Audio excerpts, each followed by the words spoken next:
Hey, Salvador Brickman here. Welcome back to the Crowdfunding Demystified YouTube channel. And today I'm just answering a really simple question that I get a lot when it comes to running Kickstarter campaigns, launching Kickstarter campaigns. I get this question a lot from my coaching students. I get a lot from people who DM me on Instagram. I get it a lot from kickstarterforum.org, people posting messages there, my Facebook group, etc. Like, so many people ask this question, and I'm answering this for you today.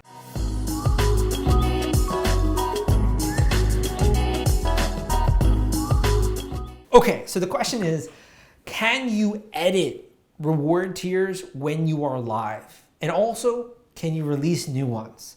What is the functionality? What are the constraints, right, behind the actual Kickstarter dashboard and interface? Because let's be honest, there isn't very much information. If there was, I would not exist, right?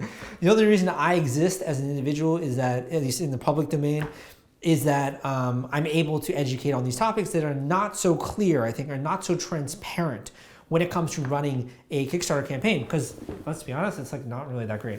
And that's the whole foundation for my book is like, this should be out there. You know, I'm excited to put this out there because it helps so many people. So like the Kickstarter launch formula, my whole book is based on my learnings and my teachings and the things that I've accumulated over the last 8 years of understanding why people back things, why people buy products, what you have to do to have a 6-figure raise or a 7-figure raise, the differences, the minutia differences between raising 10K versus raising 50K versus raising 100K, how the team is different, how the budget's different, how the marketing is different between a 500K campaign, right, and 100K versus $1 million. I've studied all of these things and I understand them to a very granular level. So I know the right questions to ask. You know, I know the right strategy to implement. If you're an artist, and you're putting together an art book campaign or a tarot card reading deck, or you're trying to create a film, let's just say, or you've written a new book and you're trying to raise money for that, my strategy and my call with you, with the coaching call, is going to be dramatically different than one who's trying to do a hardware gadget campaign, which is going to be very different from someone who's doing a design product trying to raise 6 figures versus a design product trying to raise $1 million, right? So depending on what your goals are and what it is that you see going into your project, I have very granular advice, which I will share with you if you do that. So that being said, number one, can you edit your reward tiers when you're live? The answer to that is no, except you can change the quantity. So if you're doing a limited quantity early bird reward tier that you're unveiling on Kickstarter, you can change the quantity, the number of rewards that are available, and you can do that when you're live. Now that's really interesting, right? Because let's just say one of those sell out. Technically, you could increase the quantity that's available and you can bring it back, right? There are actually tools out there that allow you to do such things. So this is actually a really interesting thing because I don't think a lot of people know about it. And as well, like, you can't edit once a reward tier has been backed. You can't edit the text. You can't do anything to that or change the pricing or anything like that or change your shipping info. But if it hasn't been backed yet, you can. So there's like these little minutia differences that sometimes people just don't know about because they've never done a campaign before. This YouTube video is sponsored by The Gadget Flow. The Gadget Flow reaches over 28 million people and they've been around since 2012. They're Indiegogo and Kickstarter experts. They featured over 5,000 crowdfunding campaigns. If you have a tech or design campaign, it is a great platform to generate awareness and get backers. Check them out at thegadgetflow.com/submit and list your project today. Another difference is that while you cannot edit a reward that's been backed, what you could do is you could change the quantity or you could change the duration that it's available. Now, why would you want to do that? Let's just say you go live and you announce a reward tier that no one is really backing and just kind of cluttering up the page, and you realize it was just a dumb idea to launch this thing in general. Then what you could do would be to change the quantity or to change the duration it's live, and it'll then be taken off the page, and you can replace it with a new reward tier that you announce. So you can announce new reward tiers on Kickstarter.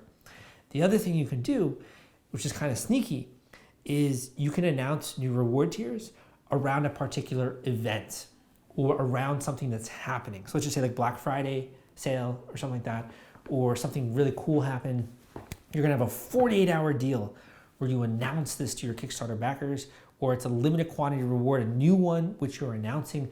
This is actually a really common practice and something that, if you look at some of the $1 million campaigns, like Reading Rainbow was an incredible Kickstarter. And these guys were announcing new reward tier after new reward tier after new reward tier.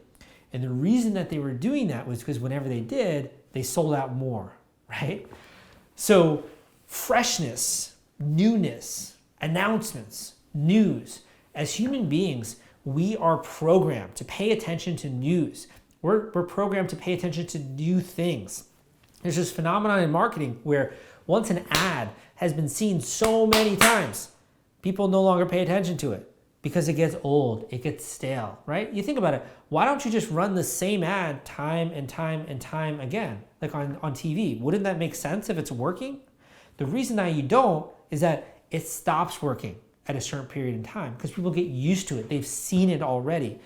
And what happens is if you were to watch the same commercial again and again and again on TV, sometimes you'll be reminded, oh, I need to buy this thing, right? And then you'll buy it.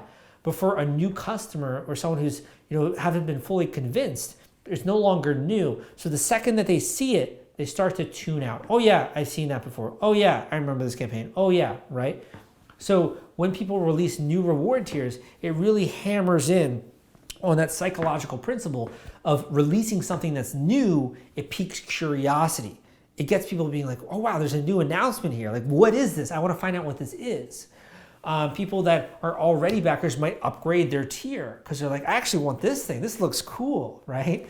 And they know as well their credit card is not going to be charged until the funding duration is over. So they still have time necessarily to change their pledge, which is really common. People change their pledge all the time from high tiers to low tiers. Sometimes they cancel their pledge, right? So this gives you a lot of leeway to be able to announce new reward tiers, to be able to have duration and limited quantity.